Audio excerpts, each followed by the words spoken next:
Dito sa Samar, yung trench dito is capable of generating mag 8.1. 8.1. And if that happens, and kung mababaw yung lindol, pwede siyang mag-generate ng tsunami as high as 9 meters. High.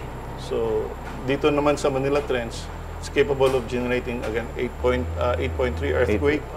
And dito sa Manila Bay, pwede pumasok. Yung tsunami, no? Tsunami. And same with all other trenches. Tapos ito yung Philippine Fault natin. It's the Philippine Fault. Mahaba yan. This is 1,200 kilometers. So halos parehas po ito nung sa ano, 1,000 plus? Oo, 1,200 kilometers yan. Meron din pala tayo. Kasi ang nangyari dyan, ito yung, this is the Philippine Sea Plate. Apo. Okay. So yung Philippine Sea Plate, it's moving towards the northwest. So, part of the motion of the Philippine Sea Plate inabsorb ng trench, and then hindi naman lahat na-absorb ng trench. Kaya itong part na to, umaangat. So, naiiwan to. Pag ganyan yung motion. Strike speed. So, ganun din yung nangyari sa, sa Myanmar. Sa Myanmar. Baliktad naman yung sa Myanmar. Sa atin, pag ganun, umaangat.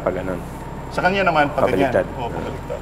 So, darating po sa Tagalan, medyo mahihiwalay na itong ano. That's right. And kapag titingnan natin yan, may simulation. 200 million years from now, ito yan, it will eventually be pushed towards the Eurasian plate, which is nasa China.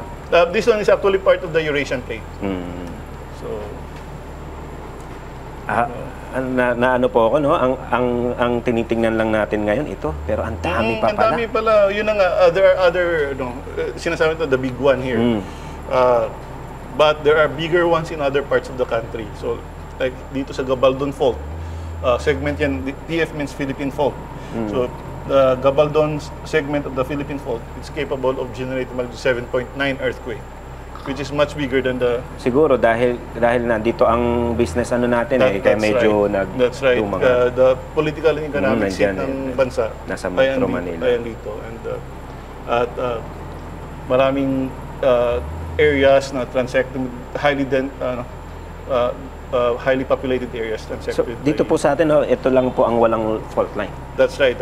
Although dito sa north, may mga offshore active faults tayo. In fact, dito rin.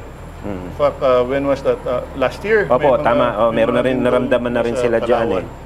But hindi po, yun po yung sinabi nyo na hindi ko walang fault line, kung matagal naman yung paggalaw, pwede rin may maka-damage sa kanila.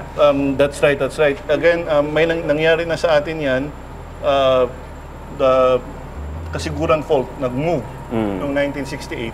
And yet, dito sa Binondo, ayun yung Ruby Tower, na-collapse. So, ang layo niyan, that's 300 kilometers away. Same thing nangyari sa Myanmar. Tsaka yung sa ano po, yung 1991 earthquake, parang 1990. 1990, yung bagyo naman ang may bumagsak. Yung epicenter nung 1990 sa Nueva Ecija po yun di ba? Tapos bagyo ang ano. So hindi ko wala kang fault line sa lugar mo na malapit, safe ka na. That's right.